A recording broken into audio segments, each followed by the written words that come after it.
Hello everyone, welcome back to Goenka Chronicles. Today we have with us a very special guest.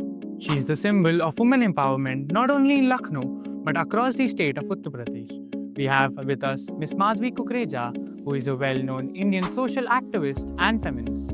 A grassroots women's organization working primarily in Bundelkhand about issues like caste discrimination, gender inequality, women's rights, and others. She is the founder of Sanat Kada Heritage, the team behind the annual Sanat Kada Festival, and Lucknow Bioscope, a museum preserving artifacts of Lucknow's cultural heritage. Thank you, ma'am, for accepting our invite today. And I'll start. My first question is, so how was Lucknow back then and how has it changed down the years? There's a little change. I have to point something out that this was in Calcutta. Right. So I went to Loreto and Lamatnia, both the schools of Lucknow, but in their sister schools in Calcutta. So that's why I can't really comment on what Lucknow was like then. But the two schools, I think, really taught me leadership and gave a lot of opportunities. Right. And even in those days, I'll say one thing, that the kind of freedom and activities we did, when I came to Lucknow, which is in 2004, I found that the girls were not doing those even now. And we did it like 40 years ago. So growing up in Calcutta was very exciting. So, ma'am, when you were in school, there used to be a twinning program where the privileged students used to teach the underprivileged students. That's right. So, how did that shape your idea of equality at a young age? Calcutta being a city, which is again of stark, disparities. And so this was something that I used to, like, it used to bother me. And I think that just by being able to teach, and also we were encouraged at that point, which was quite unusual, is that we had this idea of going into the bastis of the kids who used to come, because sometimes they won't come, and they used to talk about many of their problems. And, we didn't really know, because we'd never seen that. I mean, in depth. So we went into that, and I think that making an equal friendship at that point. It was not like I was going to just see as a tourist. I think that taught me a lot. And in fact, the dosti with those children now, of course, women like me, has lasted me so many years. I mean, I'm still doing them. And there was this whole charity mode with Mother Teresa there, who used to do charity works, charity versus an equal friendship. I think I learned that quite early in the day. Right, that is actually very thoughtful of you because I think making them feel equal and making them feel as a part of your whole conversation and not making them feel as if you're doing them a favor. Absolutely. You hit the nail on the head. Right. Absolutely. I think because, I mean, we might have the money and so the power or class and opportunities of good education and everything, but they had many skills. I'm even surviving in that sort of space, and how they used to manage their homes from the rain, from uh, illnesses, how in what I mean, I learned so much from them. So it was in language and in from cooking skills to just relationships. Right. So I think you're right. So, ma'am, as you said that you went to Loreto Convent in Calcutta. So, even though Lucknow also has heritage, Calcutta has been the capital of the British rule, and it also has a lot of monuments and places of cultural heritage. So, do you think there is any sort of difference between the architecture that we have in Lucknow and the architecture that is in Calcutta? Very, very interesting question, Yes, sir. and a good question. And our festival is planning to have the theme this year, and we've not announced it yet. So I'm actually cheating. So we'll do it. We're going to do a theme on the Lucknow Calcutta connection. And So I think we're going to explore it further. But just in my observation, I think the British architecture, which Lucknow also had very strongly, is similar in both places.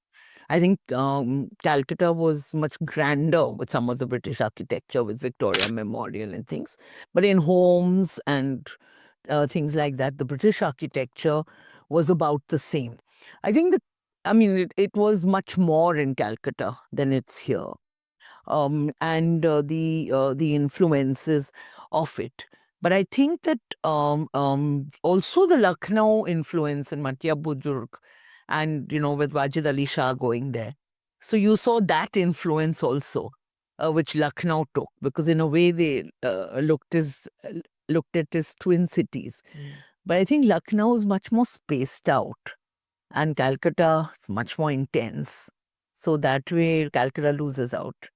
But I think but I'll give you the proper answer. Even though I've lived in both cities, when we do the research this year. definitely, ma'am. I'll be looking forward to it. I am sure our viewers will also be looking forward to it. So, ma'am, you've always been committed to activism, and we know that you actively participated in rescuing citizens in the 1984 Sikh riots. So, can you share your experiences about that time period? I think that you hit. I mean, you really got the right things, because even now it's difficult to speak about it, but it really it brought life out to me in a full way. I was in college, and I was in the student union and very active and had other opportunities. But by chance, we were out there the day after the riots. I mean, after the first day, the second day. I mean, it started one night, and the next day we were there in the communities, pulling people out. And I think I saw life for the first time. I saw death. I saw, burning. I saw complete mayhem. And, we were groups out, and our families were completely saying, "You can't, don't go, don't go, don't go just now."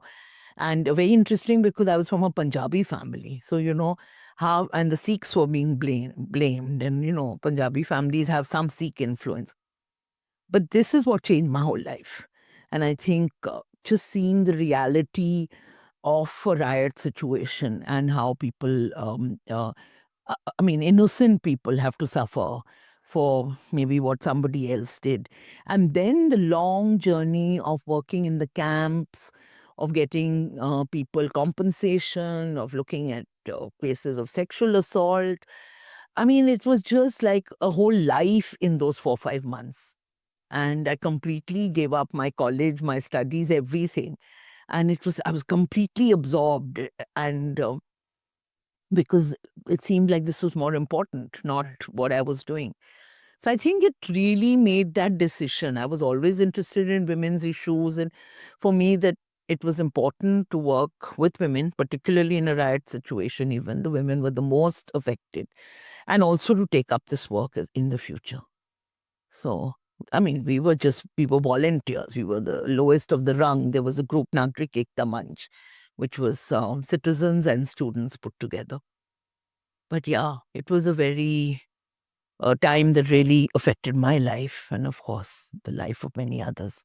So, ma'am, as you said that you saw life for the first time, so do you recall any specific person or any specific incident from back then which you still think about a lot?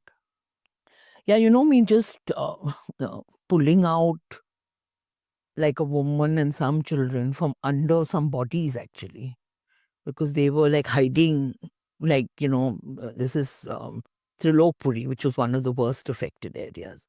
So, I mean, I think one is just that physical act of, I don't even know where those people went after that, but just that moment, and everything's burning around you. But after that, I was in sort of, there were these large camps where people were there. And to get the women to speak, particularly on their sexual assault experience, I mean, to share it, and knowing whether they they would recognize the perpetrators or not, whether there would be justice or not. But just even that, and just going back and then giving them hope to live because they'd lost everything. So I mean, I knew I was convincing them to be positive and hopeful when myself inside me, I didn't know what their future was going to be. So it was, yeah, those moments of just sitting, and we used to fill forms, survey forms, and I mean, feel irritated that we had to do it, but obviously to get compensation. And then some got, and some didn't, and some became friends, and because we kept going back. But um, I don't know. It was very. It really. I mean, I remember that so clearly. Just those moments. I think riots are the most disturbing thing which could happen to two communities or the society as a whole. And then in my lifetime, I was much later. I didn't physically see any of the next two riots, but the Gujarat riots, I went and worked there, and with the famous case of Bilkis Banu, which we worked on, and then Muzaffarnagar also, where we built homes and rehabilitated people. So I think that I mean, absolutely for me, this communal hatred and what it does to people's lives is something that I really believe in working on. But I think it's quite difficult to work on it now. I think throughout your life you have worked so much on it, and I'm sure that it has brought a change in a lot of people's lives. So, since you are the founder of One and I don't know whether how much change working in right, but yeah, a small contribution if it's a home that they get afterwards. I think, or one person gets justice, and then you think how many don't. I don't want to sound negative, but right situations are very difficult to work in. Yeah. Course. Since you are the founder of One and Gana, a women's rights organization, so if you had to explain someone about One and Gana and its working in a few lines, what would you say? So Vanangna is a community-based organization Right. and works with the lowest rung of society, the most marginalized in that area, which were working with Dalits and tribals. I mean, even though they were not registered as tribals, but they were these coal tribals that are and Muslims later because they were the poorest. Working with them on empowering women for leadership and so I mean basically building their leadership. So it could be making them hand pump mechanics, and so they destroy the stereotypes because women are not mechanics all across the globe. Even now you will not find an electrician or a plumber. So this makes them get a leadership in a particular space or in their own communities, whether it's in the steering committees, in the education committees in the schools, whether it's working for violence against women. That is a big important part of the work because that's a non-negotiable for us. That I mean, a woman's life cannot have violence in it. So I think just enabling them to be in leadership positions so that all these kind of basic rights are given to them, because we don't.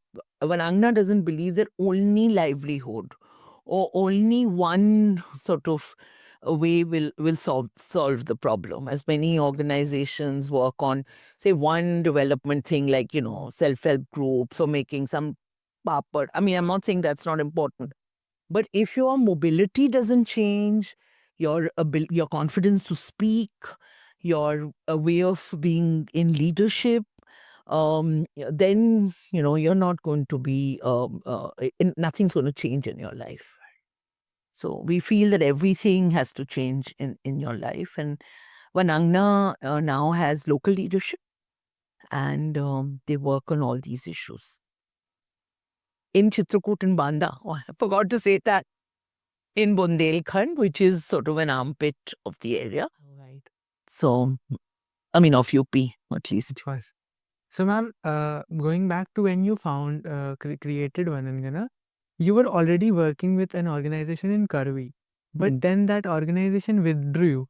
but you still decided to stay there and start Vanangana independently.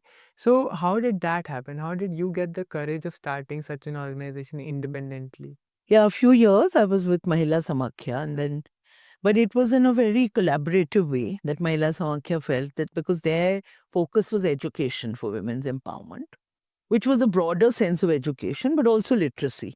So they sort of decided to move into other blocks. And I just felt there was so much to do. And in 2 or 3 years, which I was in Mahila Samakhya, I felt like nothing had happened. And even after 14 years that I was there, I feel that nothing had happened. I mean, but I think you have to journey with people for a long time. It's like we go to school and, from age 4 to 18, and everyone thinks that, okay, this is the year. So with adults also who've never been to school, who've never had an opportunity, if you don't journey for so many years, even with a survivor of violence, I mean, a lot of people just take up the case, just file it, and then they leave the survivor. But the survivor needs support to go every day to court with her, to, to the challenges of dealing with the community, your family, setting up your own business. When you've like come out of a marriage and you have to like start life again. So all this, you can't do it in a shortcut method. So the courage came, I've just like with the flow. I mean, many people said, oh my God, what a sacrifice.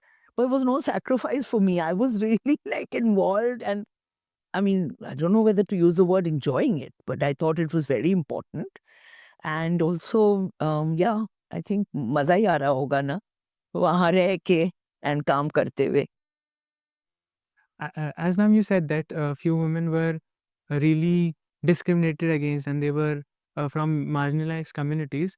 So, since the society back then was so patriarchal and with deep rooted misogyny, did you ever feel that there is a sort of resistance coming from the men's side of that area? Of course, and I'm going to strongly put my foot down. It wasn't. It's not in the past. It's pretty much in today also. The area was very feudal. Women were in whether Hindu women, Muslim women, all in parda. And I mean, there was at that point there was 4% literacy for women when we started our work. I think, I mean, definitely the men uh, resisted because I mean it was to their advantage that they have women as a second class citizen. And I don't know how much we've moved. The organization is 30 years old now, but of course there are groups of women who've come out who won't take all this now and who made their own decisions. And maybe, the marriage age from being 12 and 13 at that point has gone up to 18 now and 19. And things have happened. But often, I think it's such a long process that that even when women have been empowered and then they go, like we work with young women and then they go to their sasural, it's again the men in leadership, and either you listen to their I mean, you follow the rules of their space, or otherwise they'll, you go back. I mean, they're not going to, and a woman doesn't have her own home anyway. I mean, so I think your question is very good, but a woman doesn't have her own home. It's the man's home, whether it's a maika or the sasural. So I think that, I mean, very few women have been able to be single women and empowered. So, I mean, I can say that maybe in all these years there are 3,000 women, 4,000 women, or 50 women who've done something and 100 women who've done something. But what is that when there are lakhs of women? So I think the structure of patriarchy has not changed at all.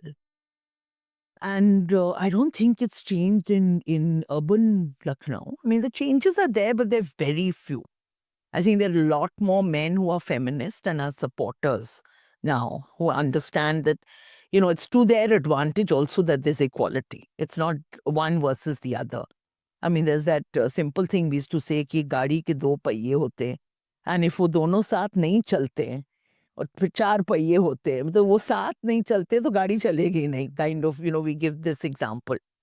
But so that is something that has changed, women's education and this and that. But a woman is still a second class citizen. I mean, a homemaker still not given the status that she deserves. A woman, even though you are supposed to get property, she still doesn't have property in her name. I mean, it's the little ritual in shadi कि मायके से आप ससुराल जाओगे. You left your मायके का home, you've joined the ससुराल का home. I mean, that itself shows you how patriarchy works.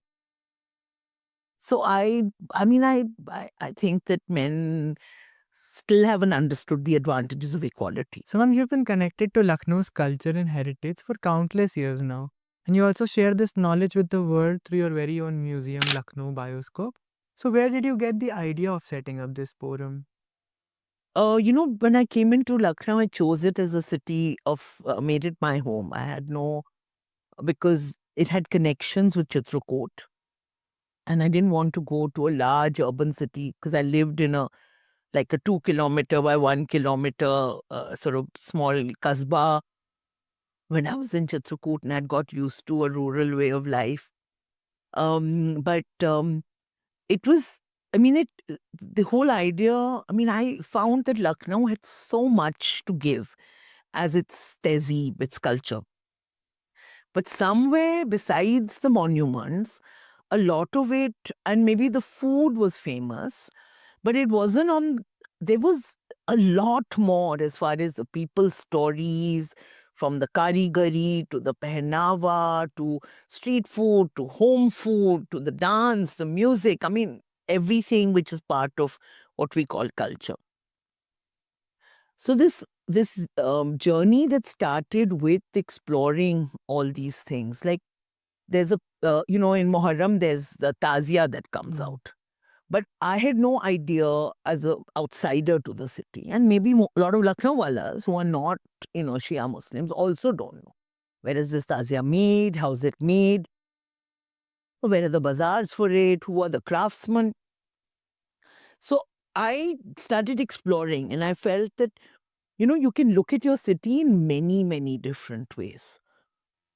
So we started, I mean, whether we look at our, city through the eyes of women, we look at our city through food. We look at our city through music. We look at our city through the various communities that live in it. I mean, so we just started documenting the oral history.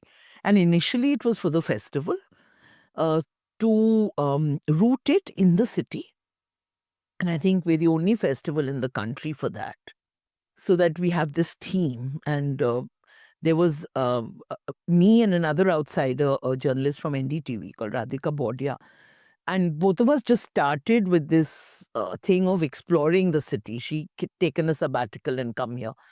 And then she came up with the idea of this theme. So to root it to, root the festival in the city, rather than you can just pick up the festival and take it from one city to the other, So it must bring different things of from the country to Lucknow, but it also must be rooted in Lucknow. So we started documenting different themes. We've done 16 themes now. And now the Bioscope is trying to put them up permanently. We're on Google Arts and Culture. And also we have one gallery, but we're planning to expand. Of course. So I don't know if that answers your question. It kind of evolved as we explored the different parts of the city. Yeah. So, ma'am, if you have to imagine Lucknow Bioscope 50 years from now, what items do you think would be on display? I think with the changing technology and with the world really moving on, I find that a lot of people get very bored by going to a historical museum only. I mean, that's, of course, one interest. You have a history and that adds its space. But I think people want to, and what is documented the least is the last 100 years. So we listen to our dada and our nani and our, hamare bade buzurg with their stories, and some of us take more interest and others forget the stories. And in 3 generations, it's over. मतलब I'll tell you कि अरे हम ये खेल खेलते थे, हम तो छिपा छिपाई खेलते थे, हम तो, and you guys play different games or whatever. And so I feel that all parts of life, because in I'm saying 3 generations, I think 2 generations. I mean, the letter has gone, the telephone has gone. So I think that, you know, seeing the evolution of that, and with an object, there should be a story. Right. So, for example, some of the, like, whether it's the beauty of the clothes before, or whether, but with a story behind it. So, or the, there is this Chandika work that's made in Lucknow. I'm giving you. I don't know if you heard of it. And वो जो मिठाई पे जाता है. Yes, yes. And उनके औजार जो हैं, जो चांदी का वर्क ठोकते हैं. Now, nobody knows what the औजार look like. So, just maybe an object of that and then a story behind it. So, I think that, and I'm hoping that every family then documents their story, because we are today what our, our mothers and our, fathers made us, kind of thing. So, I think that, of course, I'd like to show the history of the telephone for sure. Because, from the letter to the telephone to the now, the phone, the mobile that we have is something, for example, that would be fun. Games is another thing that's changed rapidly. So, but everything has to have a story with it, a people story with it. A story, I think, gives it more character and makes it more interesting for a person who's trying to know about it. Yeah, and then you're right, absolutely. Because now, if you don't have some interactive thing on the 3D or something, people are not, they're not going to hold. If you just have an object lying there, there's going to be no memory of it. So Come and see our Gali Kucha exhibit. definitely. It tells you why everything, like, there is a penis wali gali. And everyone said, what is this word? And it was actually a palanquin. Urdu mein, wo kehte the, aur they used to live in that particular gully. And we, got an old palanquin. And, people are so curious ki, kyunki wo log jate the, they used to take people on the palanquin. And uski kahaniyan, all the gullies kahanis. There's so many gullies with so many interesting kahanis. So I think we're finding, people are finding it very interesting. I hope after seeing this podcast, few of our viewers go out, explore those gullies, and maybe Yeah. find out a few stories about it. So, ma'am, since you are the founder of the annual Sanat Kada Festival, can you please explain to our viewers about what it is? It's a mela, and melas have traditionally lasted many years, like the Boraki ka mela, Right. that even though it's moved now from where it was to across the Gomti. So it's mela numa, and I think in a mela there is shopping to be done, which is the crafts. Khana, everyone wants to have khana. Right. Because that's what you have together as families, as friends, as whatever. And Lucknow is very well known for its khana. Both its home food and its street food, and we have both. We have a home cooked food festival on the Sunday, and we have performances because people like to see that.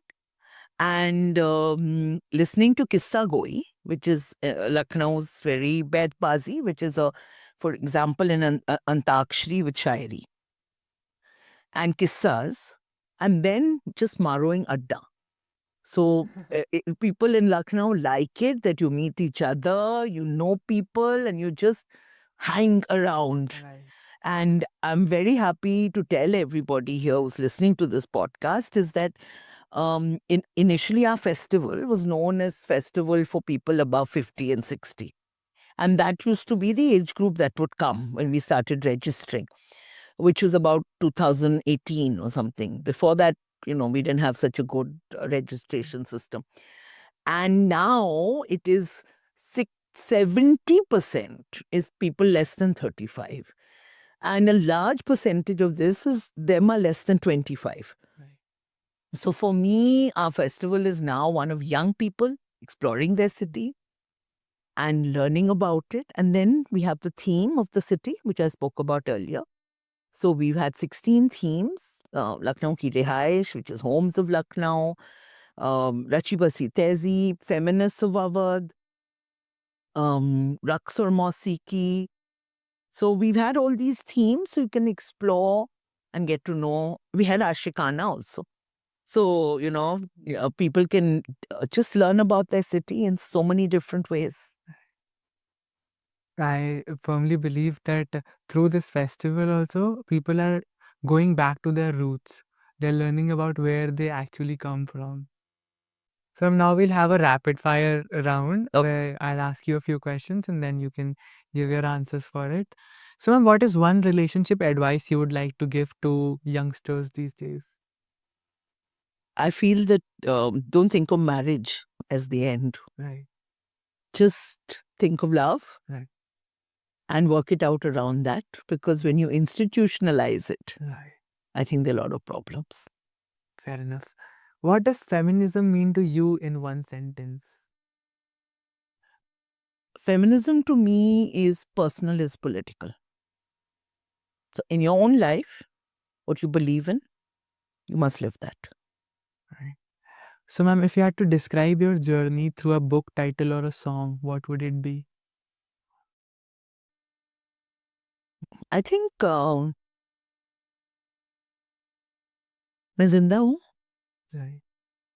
I think that would be maybe this whole thing कि every second मैं जिंदा हूँ and मैं क्या क्या कर रही हूँ. You can never be dormant. Right. Because you have lived, you have inspired others to actually live the life that they want to live. Yeah. And I really believe in personal as political. Right. I really think that there's no point having some politics and it doesn't reflect in your own life. So what is the best piece of advice you have ever received?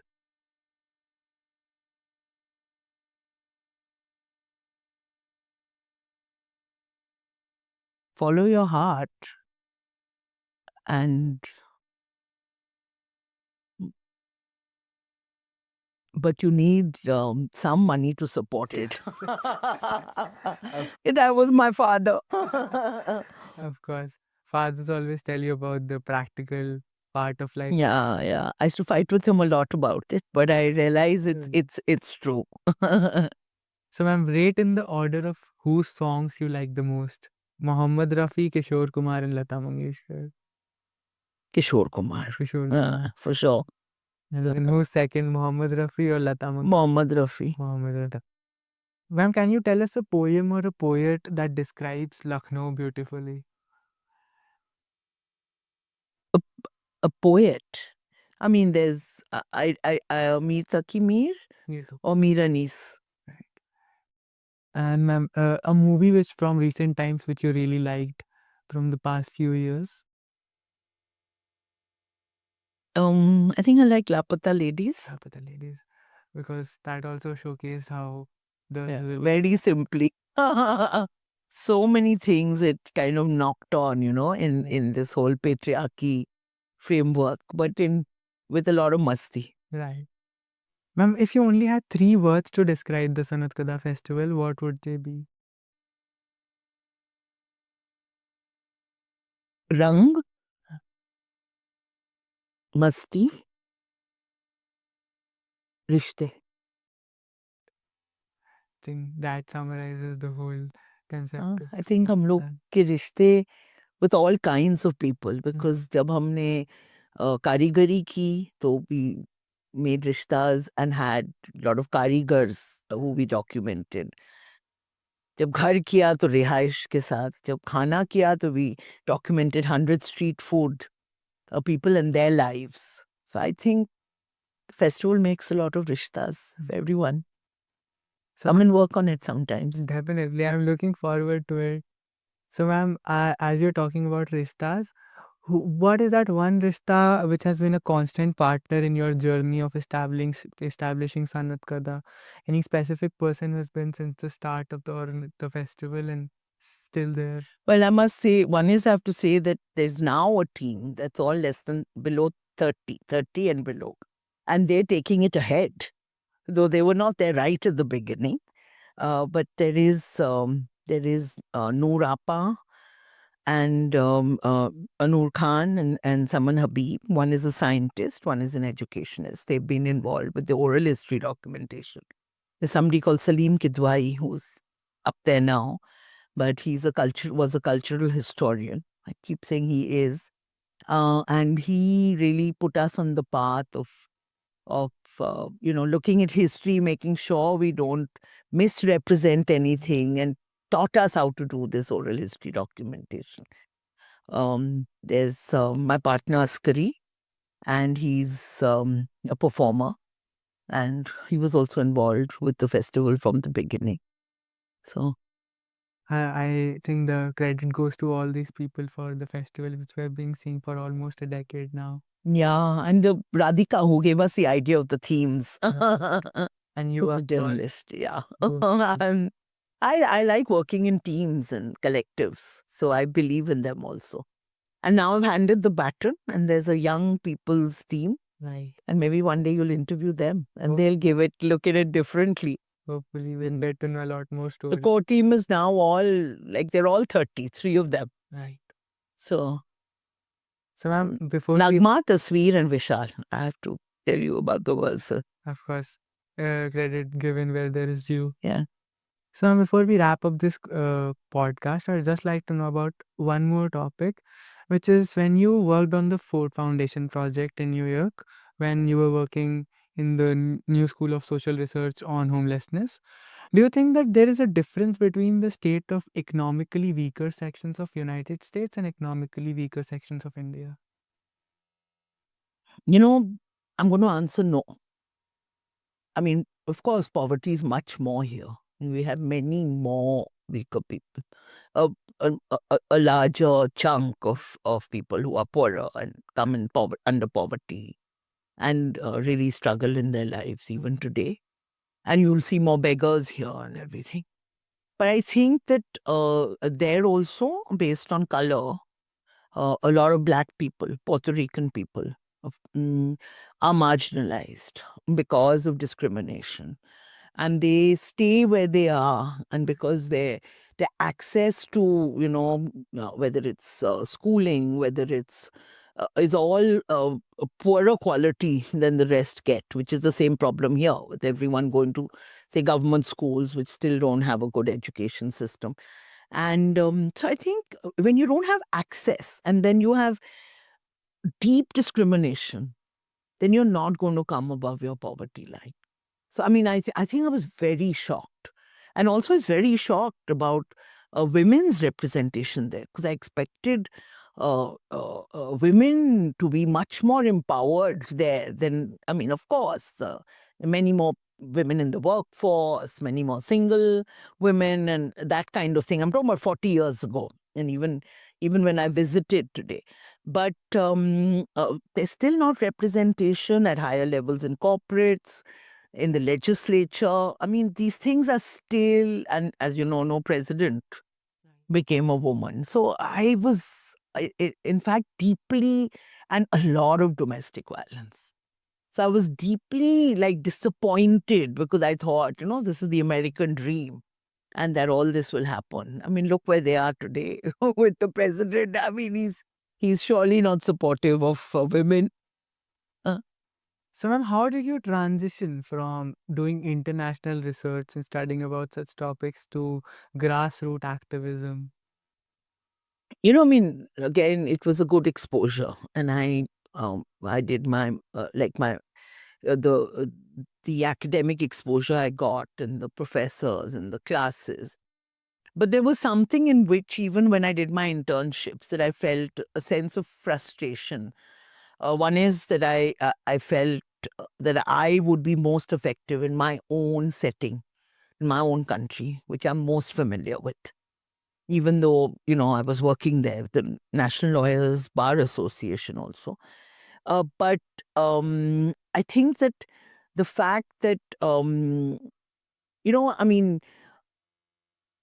I think it's me personally, and I believe that change, much smaller maybe, can happen much more if you work in the grassroots. And at the policy level, I couldn't see that change. It was too far away for me. Right. So I think even if the change is in a smaller space, I believe I want to, sort of do it. Um, I think at the grassroots level, it's much. For me, I think I'm more effective there. So thank you, ma'am, for your insight. I want to add one more thing. I think one word I forgot, which is very important for my festival. And I think because I've talked about discrimination a lot. So I just wanted to add syncretic. Ready. Yeah, and representation. Right. So I Because think that's very important. and because you Oh. brought up representation, so to Sanat Kada, you invite a lot of big businesses and small businesses. So how do you make sure that the small businesses don't feel small there? Very few big businesses, Right. bigger craftspersons, Right. because 90% is only directly craftspersons. That representation, but our team, the people who come to the festival, represent all religions with very few syncretic spaces in the world, and I think even in our country. And also in our team, also the festival being in the center of the city has representation of all class and, castes and religions. And I think that create those spaces is very important. So I think when I used to work only with marginalized people, you couldn't do that because there was such a untouchability and so many other things that would really come in your way. But here, even if it's just for a few days or in our cultural space, you can try and do it at a certain level. Thank you, ma'am, for your insightful words. We are grateful to have you on this podcast, and I'm sure a lot of people will be inspired and motivated by your thoughts and by your answers. Me personally, I also feel that whatever you said has been a very important lesson throughout my life, and now after this, I have gained a deeper knowledge about all of this, and I'm sure all viewers intrigued by everything that you have told about Lucknow's culture. I hope that they go out and explore it on the streets. Thank you so much for having me on this podcast. You were a superb interviewer. I really enjoyed it. And I was like, you got me some places, and but in such a gentle way. Yeah. And I look forward to what you're going to do in your life. Keep me posted, really. And it's been a privilege to be here. And I think you guys are doing a great job, really, by doing this podcast series. Thank you. Thank you.